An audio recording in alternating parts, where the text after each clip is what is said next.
Jesus é bom e voltará. Aleluia. Amém. Amados, queremos e desejamos, buscamos, oramos e esperamos que Deus nos ajude com graça podermos compartilhar algumas poucas coisas que o Senhor nos tem transmitido durante a nossa caminhada. Não temos a pretensão de achar que temos tudo, que sabemos tudo, podemos discorrer como mestres sobre o tema que vamos tratar. Mas tenham certeza, queremos dar e passar tudo o que temos recebido da parte do Senhor. Em 1974, e vovó mocinha, quando me converti, em julho de 74, meu companheiro se converteu em 76, e nós começamos a ouvir sobre esse tema que vamos tratar. A partir desse ano, de 76, começamos a ouvir, pela primeira vez começamos a palavra discípulo a soar nos nossos ouvidos, e o discipulado ser uma coisa que começava a ser praticada aonde estávamos, e no momento, em 76, não tínhamos notícia de que havia essa prática em qualquer outro lugar no Brasil. Isso estava acontecendo em Porto Alegre. E quando Deus começou a nos falar sobre isso, esse versículo que o Marcos citou há pouco foi de grande impacto sobre nós. E até hoje, quando eu cito esse texto, eu tenho vontade de gritar. Vocês sabem que eu gosto de gritar, né?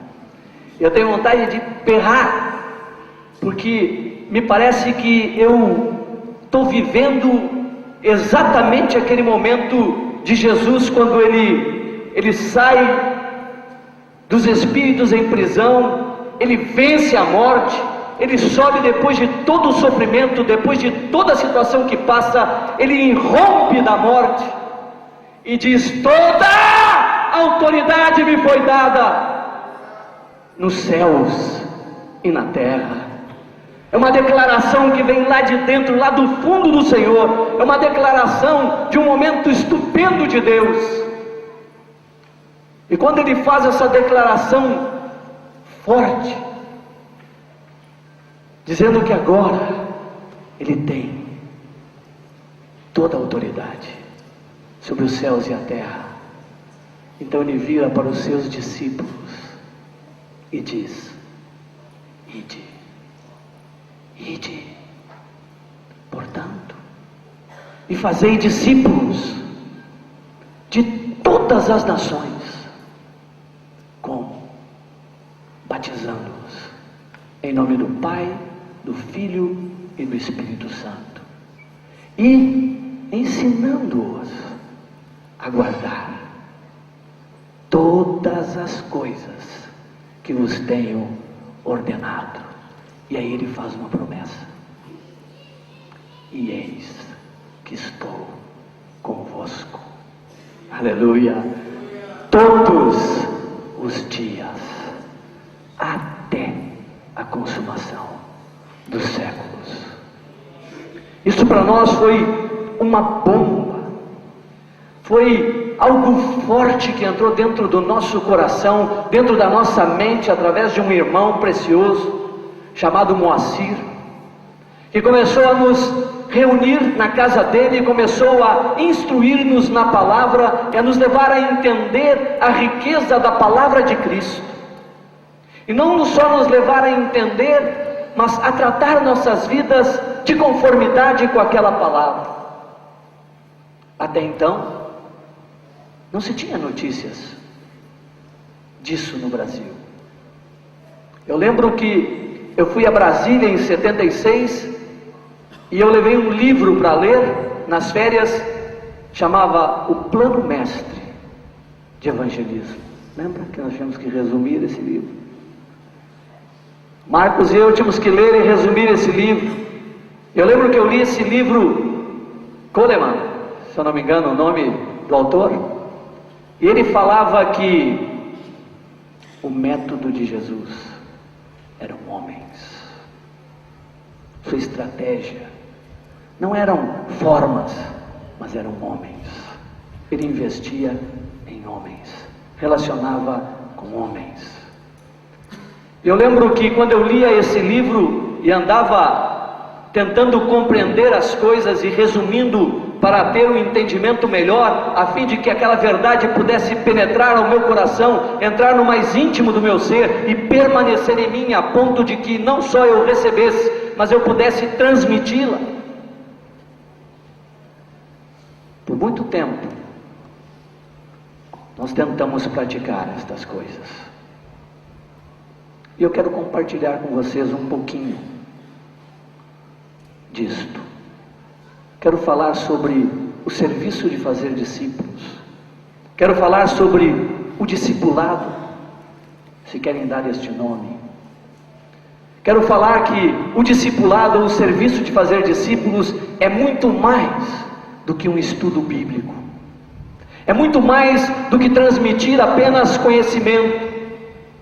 É muito mais do que estarmos transmitindo algum princípio ou algum entendimento. Discipulado, basicamente, é relacionamento.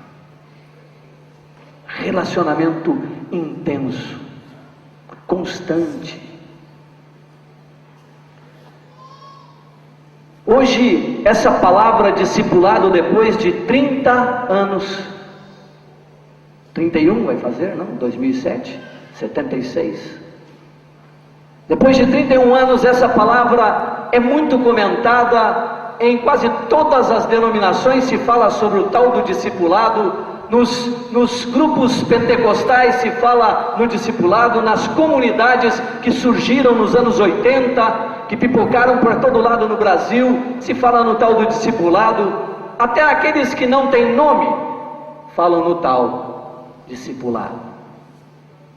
Se tornou um assunto muito conhecido, muito exposto, muito pregado, e eu tenho escutado por aí muitas pregações tremendas sobre o fazer discípulos, pegando Mateus 28, 18 a 20 e discorrendo com uma maestria que jamais poderia imaginar que teria a graça suficiente para transmitir, escutando coisas profundas, acrescentando muitas coisas ao nosso entendimento. Mas quando saímos por esse Brasilzão afora, quando Deus nos dá a oportunidade de ir por muitos lugares, e nós vamos a vários lugares para poder aprender, para poder receber, para poder ver o que Deus está fazendo com um, com outro, e quando nós saímos para ver esse tal do discipulado, a prática do discipulado, nós encontramos muitas formas diferentes. Eu quero relatar 3 que me parecem as mais comuns, que encontramos com respeito à prática do fazer discípulos. Prega-se a mesma coisa, são os mesmos textos, não podemos inventar, porque a Bíblia é a mesma para todos. Abrimos os mesmos textos, lemos as mesmas coisas, vemos as mesmas verdades, mas na hora de aplicar, se aplica de forma diferente. E as 3 práticas mais comuns do discipulado que temos encontrado são estas. Primeira, prega-se a mesma coisa, mas quando se aplica o chamado curso de discipulado. Pregam corretamente, na hora de aplicar a palavra, de fazer discípulos, dão um curso de discipulado. Alguns têm até diploma. Termina durante 8 semanas, faz um curso de discipulado, e quando termina as 8 semanas, ganha um diploma dito: você é um discípulo. 8 semanas. Prega corretamente, mas aplica de forma equivocada, porque perdeu a referência. A palavra é a mesma, a referência tem que ser a mesma, e o ponto de referência é Jesus. Jesus nunca fez um curso de discipulado. Ele nunca chamou os discípulos para ficar com ele tantas semanas, tanta semaninha, depois eu vou dar assinar aqui como presidente do curso, como professor principal, um curso tal, você está habilitado, está agora diplomado como discípulo. Isso é uma forma que se encontra no Brasil, e chamam isso de discipulado. A segunda já é um pouquinho melhor que a primeira. É uma reunião com dia marcado, com hora marcada, para estudo bíblico. Então tem quarta-feira às 8 horas da noite, toda quarta às 8 horas, horário, dia marcado para o tal do discipulado, para estudo bíblico. Esse já não tem tempo marcado, já é ad infinito. Vai reunir 1 ano, 2, 3, 4, quantos anos estiverem juntos. Para o quê? Para estudo bíblico, e cada semana é um estudinho bem elaborado. Traz conhecimento, dá entendimento, mas o conhecimento sem prática ensoberbece. Ensoberbece, porque a prática te conduz à humildade, porque você encontra muitos obstáculos e tem que depender dele para poder viver toda a verdade. Mas já é melhorzinho, porque já é sem tempo determinado. E muitos estudos, muita palavra, uma série de estudos, ficam um tempo estudando a Bíblia, chamam isto de discipulado. E o terceiro, que já é melhorzinho que o segundo, bem melhor que o primeiro, é uma reunião, com dia e hora marcada também. Reunião de discípulos para estudo da palavra e tratamento do caráter. Já melhorou. Já não é 8 semanas com diploma, já não é só estudo bíblico, agora já tem o estudo, mas tem um tratamento de caráter. Já há perguntas, como você está em casa, já há uma certa aplicação daquilo que está aprendendo, como está com a esposa, como está com o esposo, como estão com os filhos, as finanças, como vai?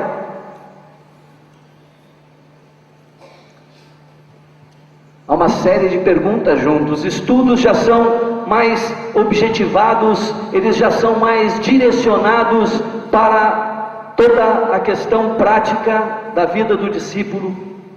Essas 3 vão num crescente.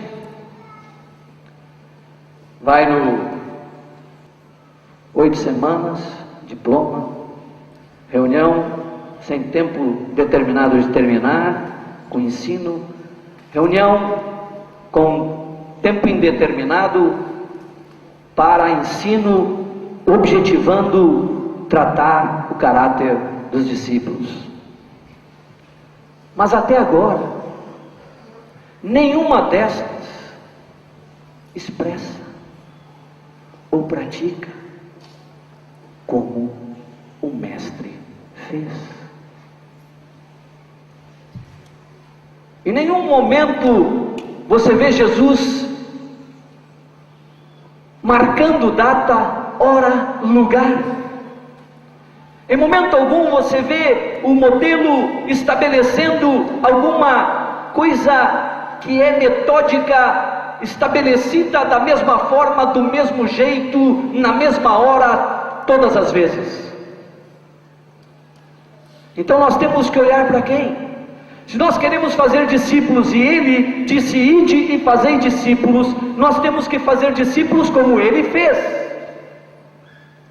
O que estava na cabeça dos apóstolos quando Jesus disse: ide portanto e fazei discípulos de todas as nações, estava na cabeça dos apóstolos, era Jesus entranhado dentro deles, e eles vendo o que Ele fez, eles entendiam: nós temos que ir e fazer aquilo que Ele fez conosco.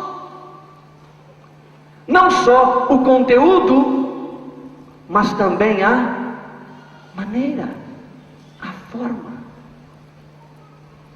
O que estava dentro deles é o que eles saíram para fazer. Infelizmente, com o passar dos anos, perdemos esta prática. Com o passar dos anos, a igreja histórica perdeu isso, porque o método de Jesus, que eram homens, que era tratar diretamente com as vidas, que era relacionamento intenso, ficou superado por internets, por não sei mais o que. Temos muitos mais recursos do que Jesus,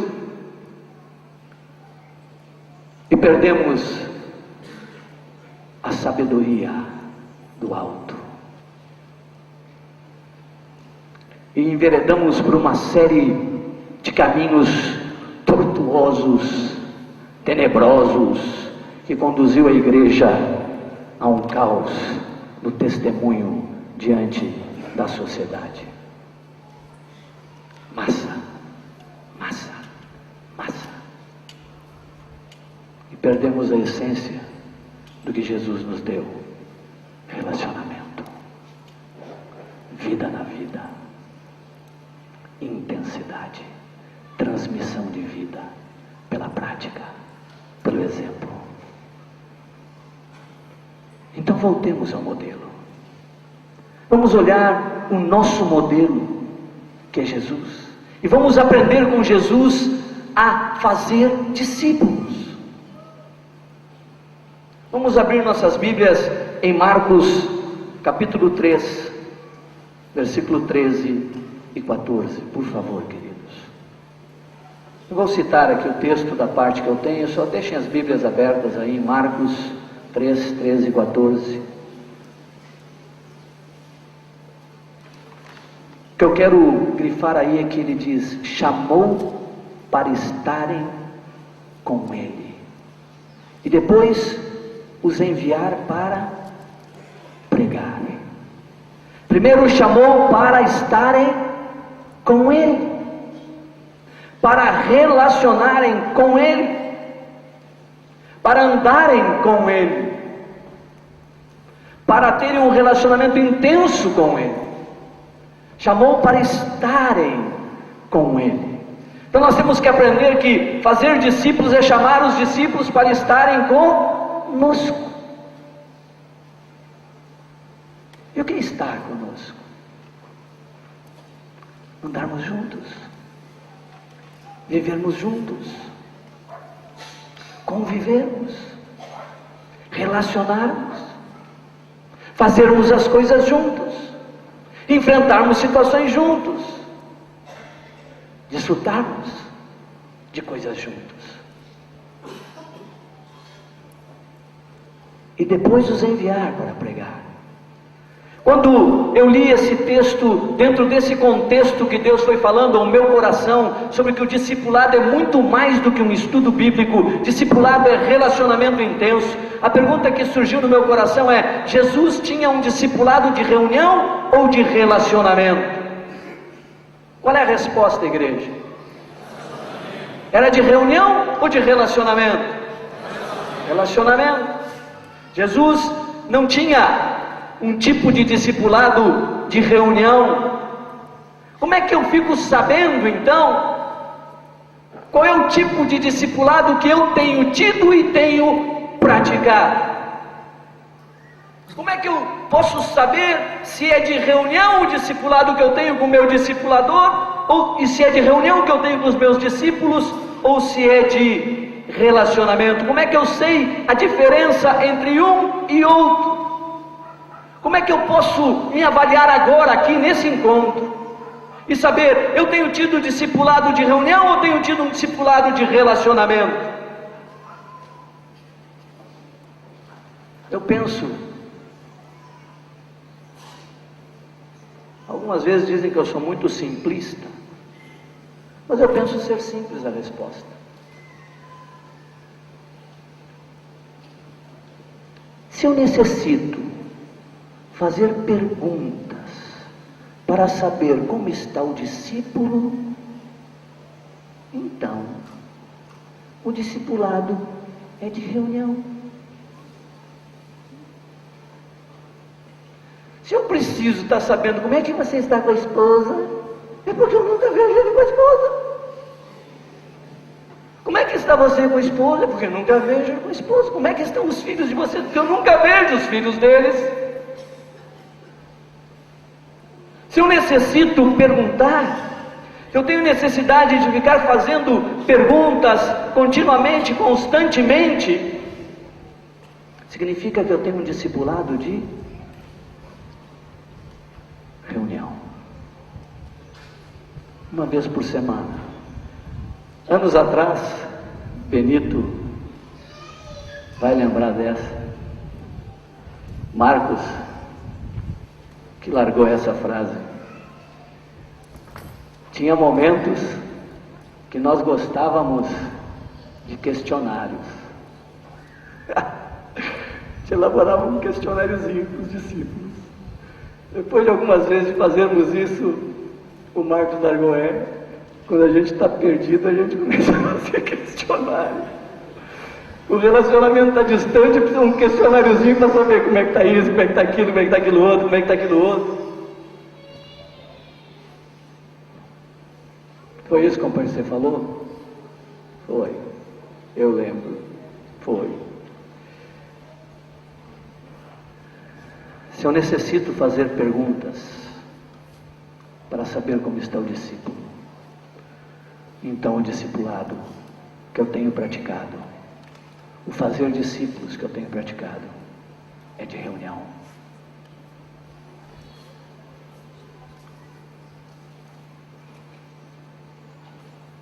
Se tivermos um relacionamento intenso com o discípulo, estaremos observando e vendo todas as áreas de sua vida. Se convivemos com ele, se vamos até a sua casa, se entramos dentro do seu lar, se temos um relacionamento aberto, se ele vem até a nossa casa, se estamos juntos continuamente, constantemente, em muitas situações, então não há necessidade alguma de fazer perguntas. Eu estou vendo, eu estou discernindo. Não estou dizendo com isso que é proibido perguntar, viu, amados? Não me interpretem mal.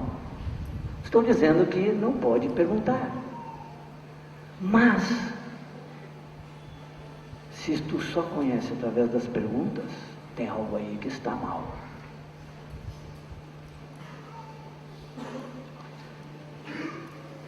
Jesus não necessitava ficar perguntando. Ele não necessitava perguntar para Pedro: como é que vai a sogra?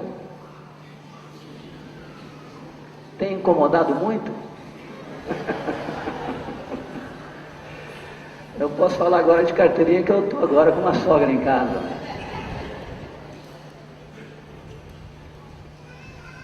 Não necessitava perguntar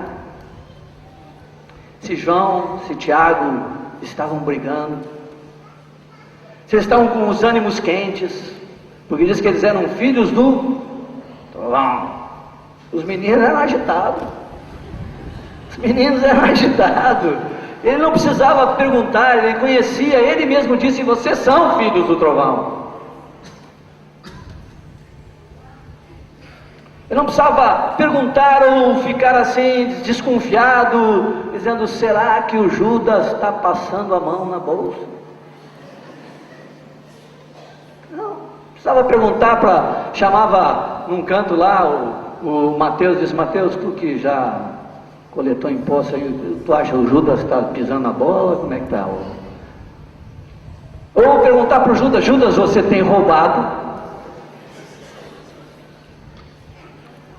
Jesus não precisava fazer estas coisas, porque Jesus convivia com eles, relacionava com eles, estava com eles, ele via e precisava e observava e entendia cada situação, cada ponto fraco, cada ponto forte, aonde ele precisava tocar, o que ele precisava tratar, o que ele precisava dizer, como ele precisava ministrar, como ele precisava se comportar, como ele precisava fazer, porque ele relacionava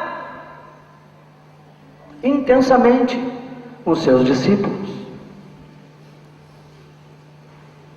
A pergunta que temos que fazer ao nosso coração é: hoje, aqui, como tem sido o meu discipulado? Como eu tenho andado com os discípulos?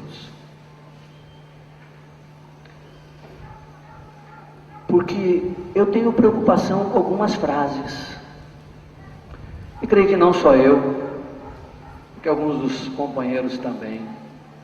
Algumas frases tais como: hoje eu vou ao discipulado.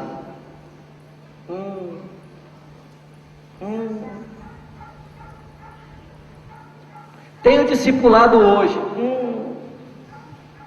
Hoje é o dia do meu discipulado. Frases como essa, quando declaramos, a resposta já está evidente. Quando eu declaro que hoje é o discipulado, hoje eu vou ao discipulado, a resposta é clara, que este serviço tem sido de reunião. Eu não vou a discipulado, eu estou sendo.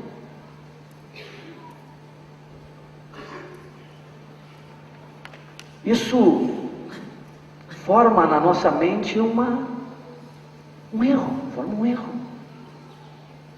Porque eu considero só aquele momento específico do dia marcado e da hora como sendo o discipulado. E aí acontece o que? Acontece que quando estamos aqui junto com os nossos discipuladores, quando estamos no Baba junto com os nossos discipuladores, quando estamos em algum lugar junto com os discipuladores, nós não consideramos que isso está sendo discipulado. Esses dias eu estava com um irmão conversando com um amado, e ele estava com sérias dificuldades de ser sogro. Não era sogro o problema, era o sogro. Muita dificuldade de ser sogro.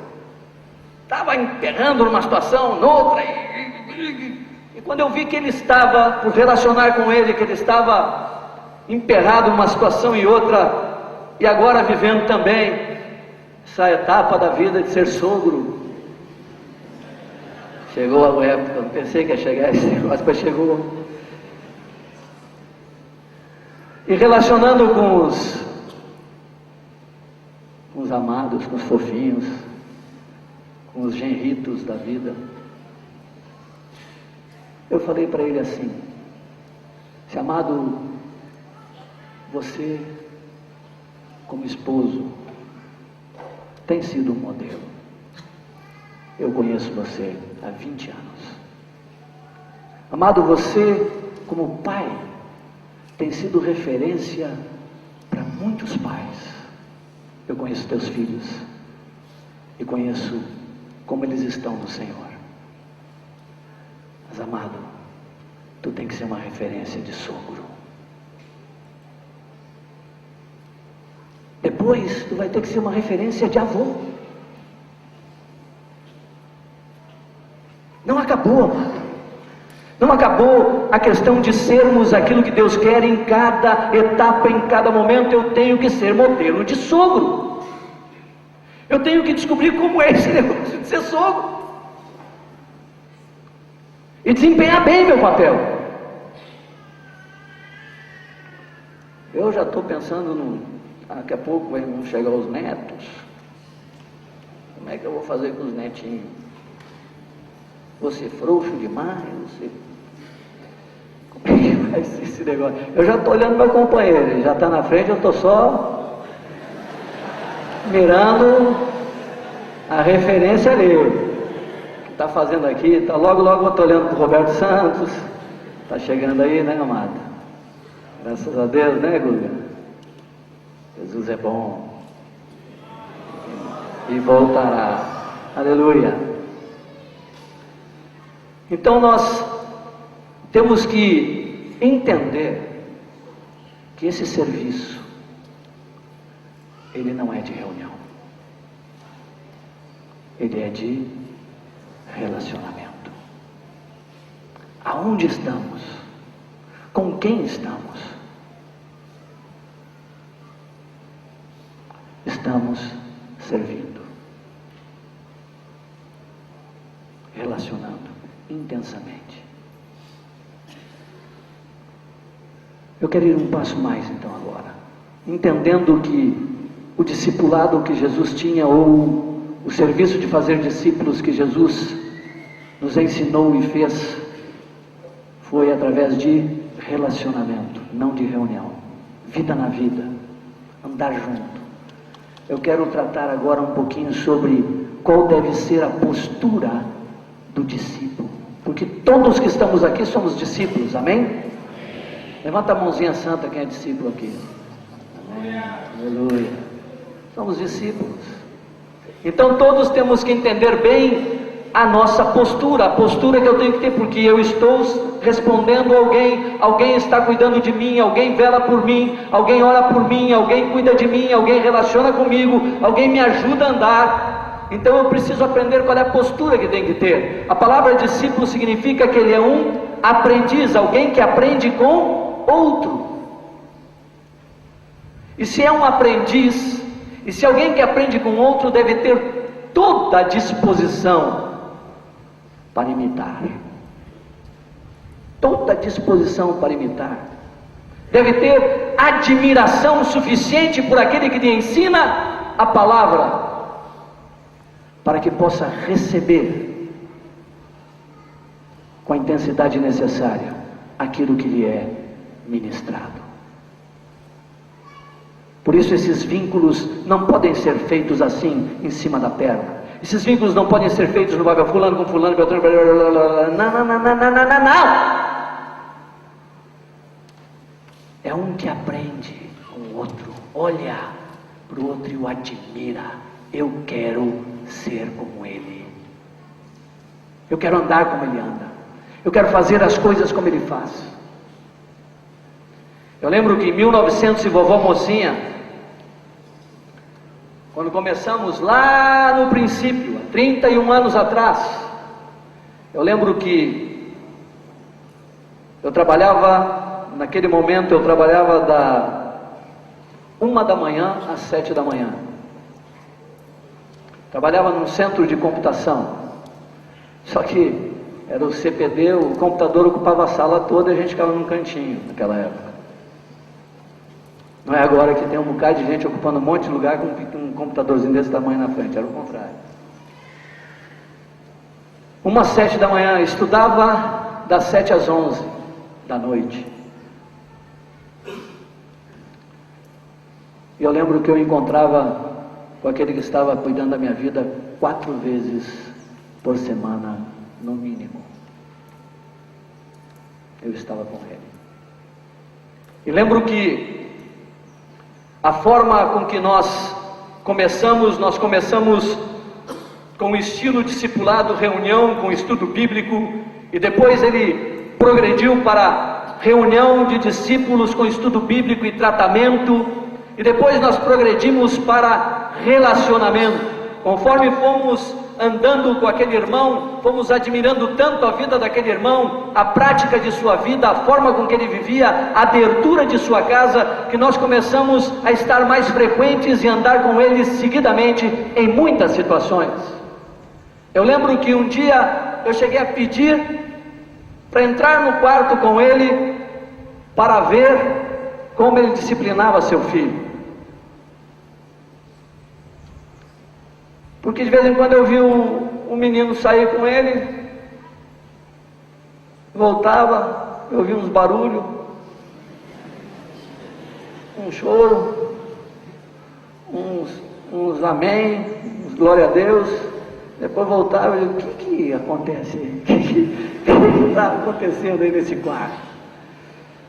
E queria ver, cheguei a pedir, posso entrar para ver o que aconteceu? Ele explicou a disciplina, pegou a escritura, provérbio, pegou o testamento, eu, bom, a teoria entendi, como é que é na prática isso aí? Como é que faz? Eu conto de mim, mas Marcos era a mesma coisa. Marcos foi um dos melhores amigos que esse irmão teve. Marcos já estava casado, eu ainda era solteiro, banda voou. Marcos casado, mais responsável, mais sério já. Aí Marcão ia lá seguido. Marcos, eu não sei nem quantas vezes por semana tu estava junto com ele. E mandava embora, às vezes assim, Marcos, por favor, vai para casa. Tanto que estávamos, porque foi isso que foi inculcado em nós durante esse tempo. Nós viemos de um discipulado de relacionamento intenso. Nós tínhamos o Domingão do Cristão. Tinha o Domingão do Cristão. A gente ia para casa do Moacir, era 9 da manhã, 10 horas no máximo, já tinha chegado todo mundo. E a gente saía da meia-noite. Mas não era uma reunião, era um dia inteiro de intenso relacionamento, onde qualquer pergunta, qualquer coisa que surgia, era motivo para ser ministrado, era motivo para discutirmos, conversarmos, entendermos. E ali era visto, né? Nesses relacionamentos você vê quem ajuda no churrasco, quem não ajuda, quem fica sentado, quem levanta, quem pega salada, quem não pega. E ali você já vai vendo algumas características de cada um. Eu geralmente ficava sentado.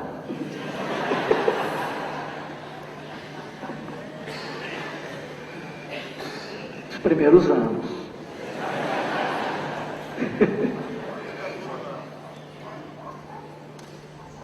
Mas qual deve ser a postura do discípulo? O discípulo, ele aprende vendo, ouvindo e perguntando. Foi assim com os discípulos do Senhor. Eles dizem: o que vimos, o que ouvimos, o que apalpamos do verbo da verdade. É isso que nós testificamos, é isso que nós falamos, é isso que nós transmitimos, é isso que nós vivemos. Aquilo que nós vimos, aquilo que nós ouvimos, aquilo que nós apalpamos.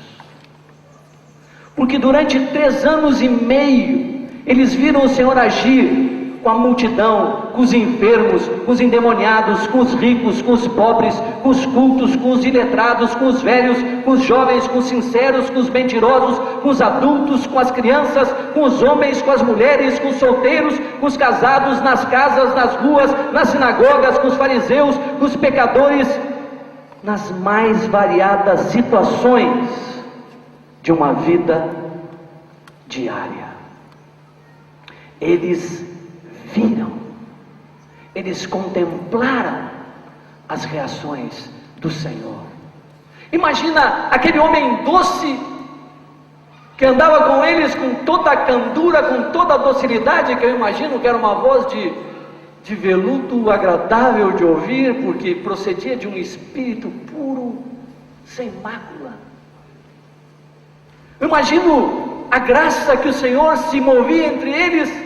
Eu imagino o susto, o dia que ele pegou o rei, ele saiu quebrando aquele negócio todo dentro do templo.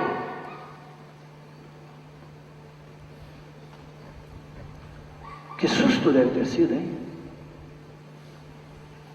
Alguns acham, o que eu fiz? Uau! Ele fica bravo também. Ele se ira. Imaginem que tudo que eles receberam foi através de que viram, contemplaram cada reação, cada ação. ficou impregnado dentro deles. Mas eles não só viram, durante 3 anos e meio, eles ouviram os seus ensinamentos dia após dia, cidade após cidade, aldeia após aldeia. Ouviram sobre o Pai, ouviram sobre o Espírito Santo, ouviram sobre os céus, ouviram sobre a terra, ouviram sobre os anjos, ouviram sobre os homens, ouviram sobre o pecado e os pecados, sobre a oração, sobre jejum, sobre a justiça, sobre o serviço, sobre o amor, sobre a humildade, sobre o reino. Ouviram sobre tantas coisas. E tudo isso eles ouviram pelo caminho, entre uma cidade e outra, pelas aldeias, pelas ruas, pelas casas, pelas sinagogas, pelos montes, pelos vales, tudo repetido exaustivamente pelo Senhor. Tudo. E não só eles viram Ele relacionar com todo tipo de pessoa e situação, não só eles ouviram todos os seus ensinamentos em tantos lugares diferentes, mas eles também perguntaram tudo ao Senhor. Qualquer coisa que não entendiam, voltavam e perguntavam a Ele em particular. Qualquer coisa que queriam saber, perguntavam. Algumas vezes indagavam entre si, mas logo em seguida o Senhor lhes tirava as dúvidas. Quando o Senhor ensinava por parábolas, o povo não entendia, não compreendia, comentavam entre si, até os discípulos ficavam um pouco: o que será que ele está dizendo? Como será isto? Como será aquilo? Em particular, ele chamava eles e: o que vocês entenderam? É que o padeiro não faz o pão direito. Não estou falando de pão, estou falando da massa do padeiro. E eles lhes explicavam tudo em particular, cada detalhe, cada coisa, expunha as parábolas. Quando os fariseus contendiam com ele, depois ele explicava os desígnios dos corações daqueles homens, por que ele respondia daquela forma. Quando respondia sobre um assunto sério, como sobre o divórcio e recasamento, eles vinham e perguntavam, e ele explicava detalhadamente.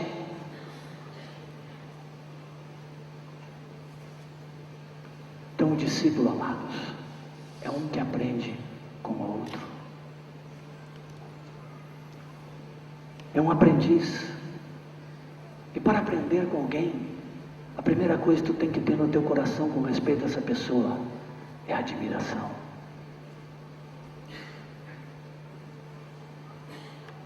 Eu admiro Marcos Moraes, por isso posso aprender com ele. Eu admiro Benito, Sérgio, Eduardo, Raimundo, tantos outros irmãos, Roberto Santos, Reinaldo, para citar alguns, Benitão. Admiro, meus irmãos, admiro porque há graça de Deus em cada um, algo específico que posso receber. E eu costumo dizer, eu sou guloso, manda mais, papai, quero mais, eu quero tudo. Eu quero todo de Deus. Eu quero a abundância que Ele tem. Esse é o primeiro passo no discípulo para poder aprender com o outro, admirar. Conosco foi tão sério essa questão de admirar, que o nosso, posso contar essa, Marcão? Nosso discipulador no começo era paulista. Nós dois éramos gaúchos. Agora, eu vivi 24 anos lá, já estou há 26 aqui. Era gaúcho. Nós éramos gaúchos. Ele era paulista. E quando nós íamos falar alguma coisa, tínhamos que instruir alguém, dizer alguma coisa, nós falávamos, perceberam? Marcos. Isso é paulista que fala, gaúcho fala amargos, persevero, o R é aqui. Até nesses detalhes, nós admirávamos tanto que nós queríamos parecer até na forma de falar, na forma de expor, de comportar, de nos comportarmos. Chegou ao exagero, isso é um exagero. Não estou dizendo que o discípulo agora todo mundo tem que botar a mãozinha no cabelo, porque anda comigo tem que pôr a mãozinha no cabelo. Não é isso, é que conto isso não para dizer que tem que ser assim, mas conto para dizer a tal ponto chegamos na admiração. Essa tem que ser a postura do discípulo. Aprender, vendo, ouvindo e perguntando. Vamos fazer essa catequezinha?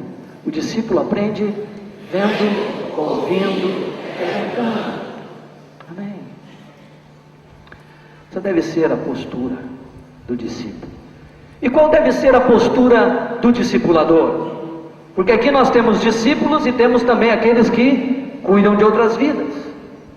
Qual deve ser a postura do discipulador? Eu diria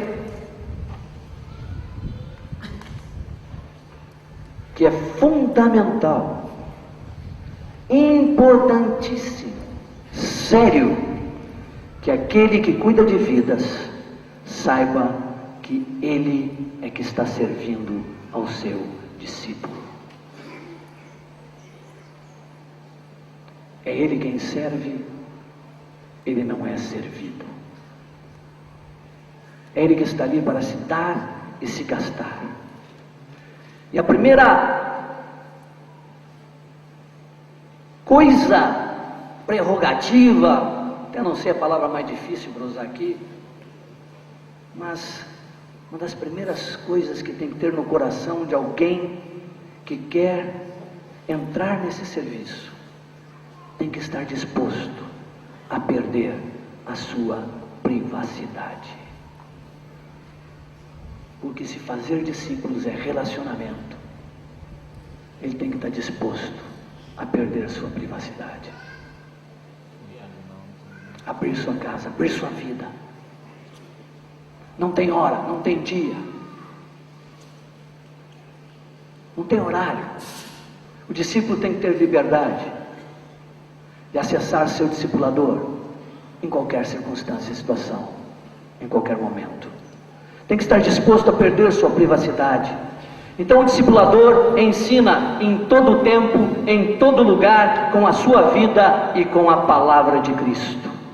Vamos lá, o discipulador ensina em todo tempo, em todo lugar, com a vida e com a palavra de Cristo. Foi desta forma que o Senhor fez. Foi assim que ele ensinou os seus discípulos. Não tinha hora, não tinha lugar, a sua vida era a luz e as suas palavras eram a verdade. Não tinha momento escolhido com hora marcada. Durante 3 anos e meio, ele ensinou eles em todo o tempo. De dia, de noite, de manhã, pela tarde, pela madrugada, pelo amanhecer. Não tinha horário, era todas as situações, todos os momentos, era momento para ensino. Todo o tempo. Em todo o tempo. Durante 3 anos e meio, ele não só ensinou em todo o tempo, mas ele ensinou em todos os lugares. Não tinha um lugarzinho que era onde ensinava. Isso tem que sair da mente dos discípulos.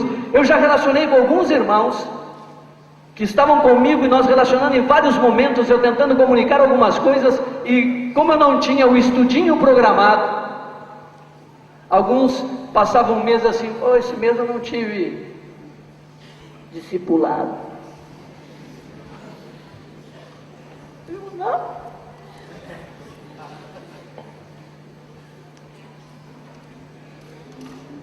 Todos os lugares.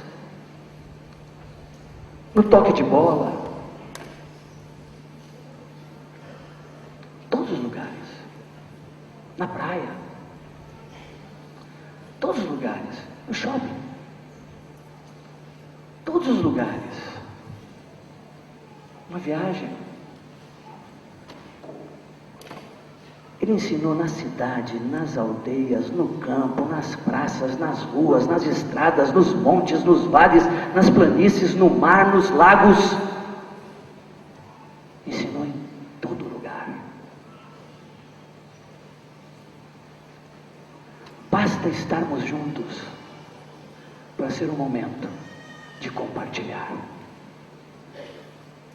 O lugar não importa. Importa que quando dois estão reunidos, Ele está ali. Ele está ali.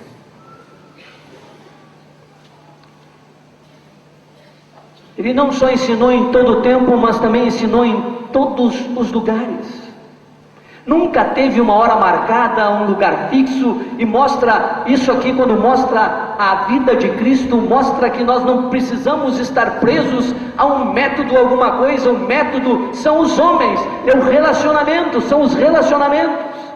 Não tem hora, não tem lugar, mas Ele aproveitou todos os momentos e todas as situações para formá-los. Agora, quando eu entendo isto, vem um pezinho, vem um peso. Qual é o peso?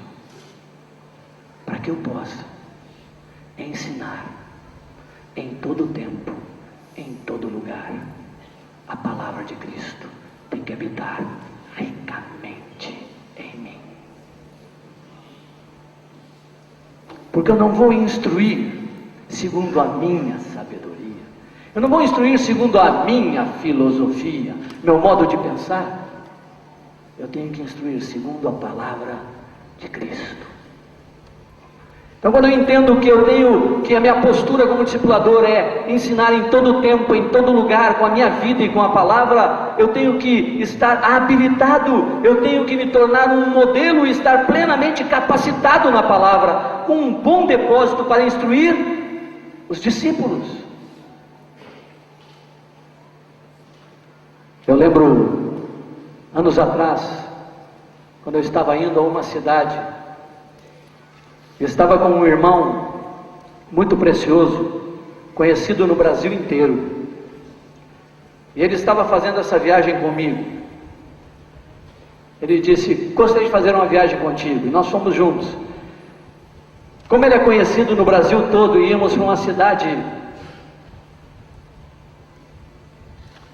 pequena, e eu tenho certeza que muitos ali o conheciam e gostariam de ter tido ele lá.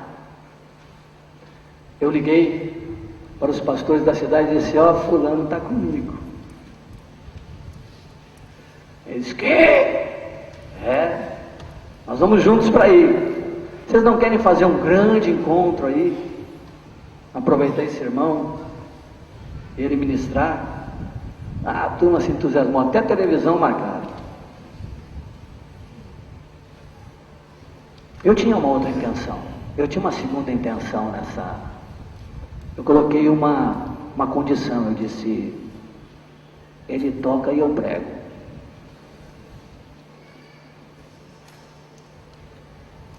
Aí os irmãos queriam ele, tá bom. E eu comecei a orar. Eu comecei a orar por esse encontro. Era uma oportunidade nessa cidade. Eu comecei a orar. E clamar ao Senhor, e clamar ao Senhor. Eu lembro que de tarde, o encontro era à noite, mobilizados, cidade toda, por televisão, por rádio. Todos os pastores da cidade, grupos denominacionais, era num estádio. E eu orando: Senhor, minha intenção era: Senhor, faz uma revolução nessa cidade. Traz um impacto tão grande sobre essa cidade que a tua unidade seja gerada no coração desses homens. E a tua igreja aqui, Senhor, ela se una. E a partir daqui comece um evento tremendo na unidade da igreja, na edificação da igreja nessa cidade. E eu lá, clamando, chorando no quarto. E quando eu estou clamando, chorando, desesperado, Deus fala comigo. E Deus diz assim, aquela voz doce, suave, mansa, mas que dói. Oi. Ele diz assim: filhinho, eu estou limitado na revelação que tu tem do meu filho. Eu digo: não vai acontecer nada.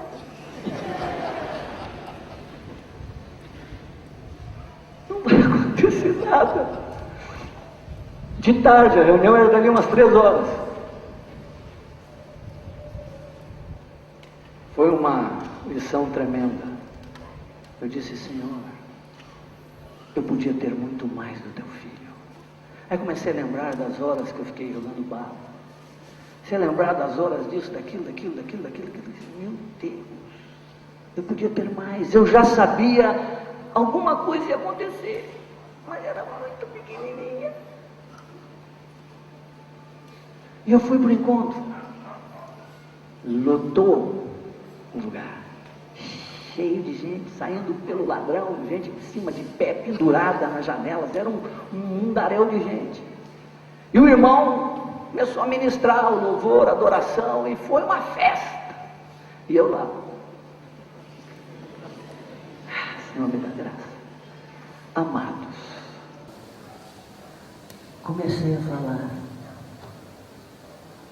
terminei, tinha 200 pessoas. O povo foi embora. Eu disse: eu estou embora.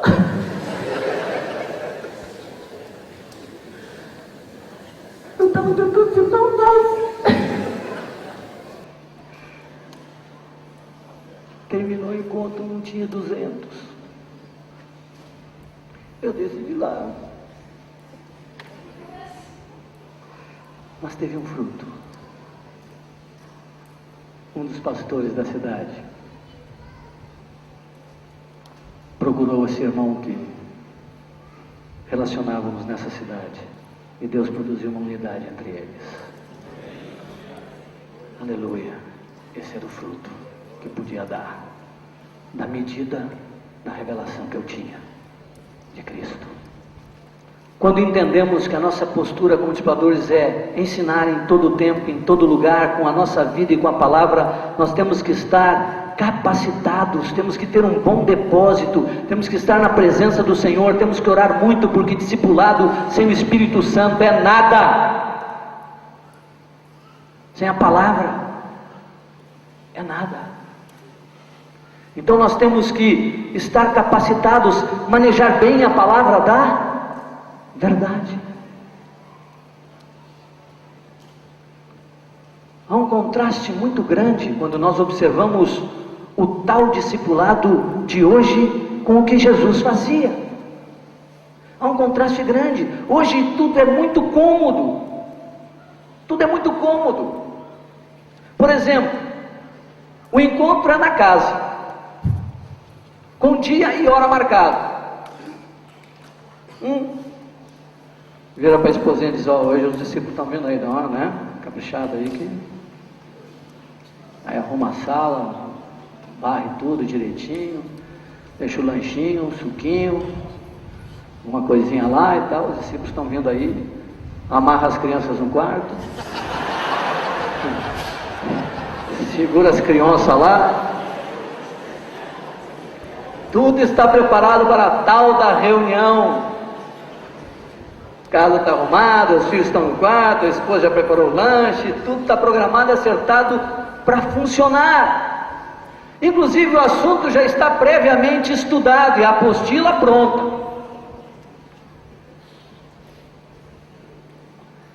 O que os discípulos irão aprender quando fazemos desta forma? Exatamente isto.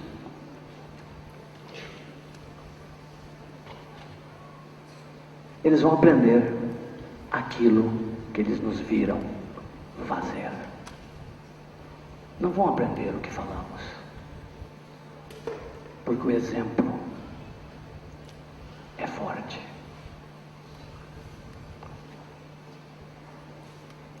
Com os apóstolos aconteceu a mesma coisa. Eles fizeram o que viram Jesus fazer. Eles deram continuidade naquilo tudo de relacionamento, porque eles fizeram o que viram Jesus fazer. E o que nós temos visto os nossos mestres fazerem? Qual tem sido a nossa referência? Eu costumo dizer que ultimamente nós somos mais para discípulo de Buda do que de Cristo. Porque Buda é que gostava de ficar sentado, ele era gordão, enorme, ele ficar sentado, filosofando, e os discípulos sentadão, tudo de volta. Não, Jesus andava por toda parte, fazendo bem, curando a todos os oprimidos do diabo, porque Deus era com ele. Os discípulos vão aprender aqui, diz, que vem o que fazemos. Essa do Buda foi boa.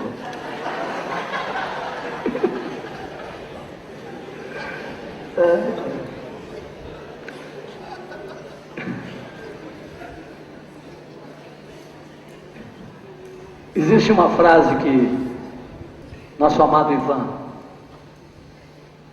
nos ensinou, que define bem o que estou falando. Ele dizia: quando estamos em casa, o máximo que pode acontecer é o que está programado. Mas quando estamos nas ruas, o mínimo que pode acontecer é o que está programado. Durante 3 anos e meio, Jesus ensinou com a sua vida os seus discípulos. Eles viram ele fazer e ensinar todas as coisas. Ele ensinava como quem tem autoridade, pois tudo o que dizia, ele já tinha feito. Lembram da discussão entre os discípulos, de quem era o maior? Ele vinha num caminho, Jesus num dos caminhos que ele andou com eles, diz que começou uma discussão entre eles de quem era o maior. Eu imagino que quem começou essa conversa foi Pedro. Não diz na escritura quem começou, mas eu imagino que foi Pedro, porque ele gostava de, sair na frente. Eu imagino a conversa mais ou menos assim: Jesus caminhando por uma estrada empoeirada, indo para alguma aldeia, alguma cidade, e o Pedrão olhou para um lado, olhou para outro, virou para ele e disse assim: olha, dos discípulos aqui dele, eu sou o maior. Eu sempre falo com ele direto, respondo, ele pergunta, ele olha para mim, já sabe que eu tenho uma resposta. Aí o João olhou para ele e disse: que é isso, Pedro? O maior aqui sou eu. Tu não sabe o que ele fala comigo quando eu reclino minha cabeça no peito dele. Fala coisa para mim que nunca falou para nenhum de vocês. O Tiago olhou para os dois e disse: que é isso? Que carnalidade. Eu sei que eu não sou maior que vocês dois, mas eu sei que nós três somos maior que essa turma toda aí. Porque ele nos chamou para vários lugares, só nós três deixou o resto. O Judas ficou mordido com essa frase do Tiago. O Judas virou e disse assim: que é isso? Quem é que ele confiou o dinheiro? A grana. Não, me deu a bolsa para quem ele confia. Sou o maior aqui. Eu é que pago as contas, pago os negócios, tudo. Confia em mim.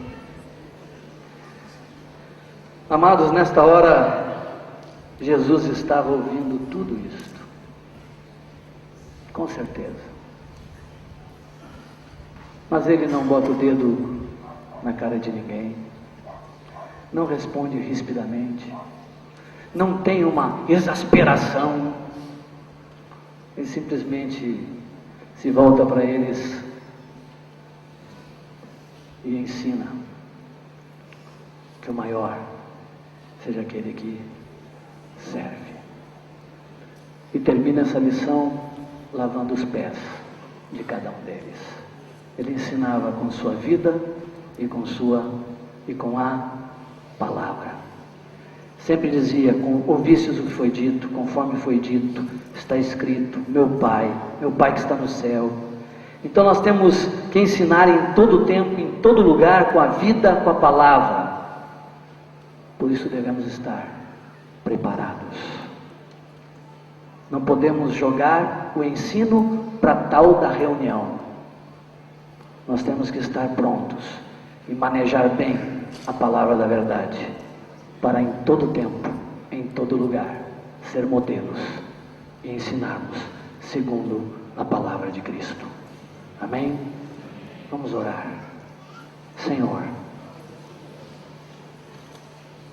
nos sentimos honrados por ter nos encomendado este serviço, por ter dito a cada um de nós que Tu tem toda a autoridade, que Tu disseste a cada um de nós: ide e fazei discípulos. Nós temos procurado cumprir essa Tua palavra, Senhor, de ir e fazer discípulos. Mas nós temos uma convicção em nosso coração: sem Ti, nada disso podemos fazer. Nós não podemos ter discipulado disso, daquilo ou daquilo outro.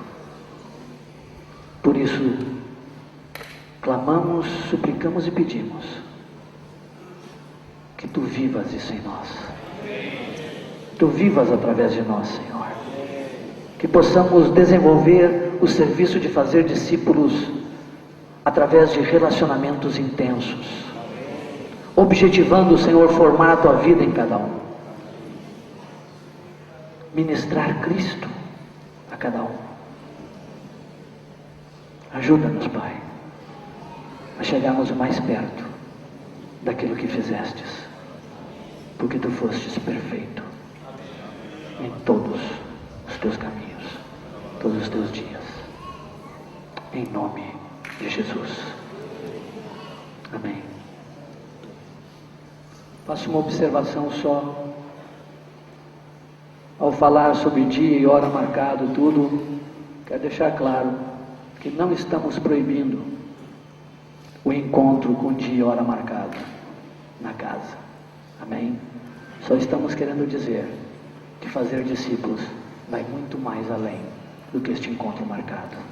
O encontro marcado é para informar, mas o relacionamento é para formar as vidas em Cristo Jesus. Amém? Que o Senhor abençoe ricamente os amados.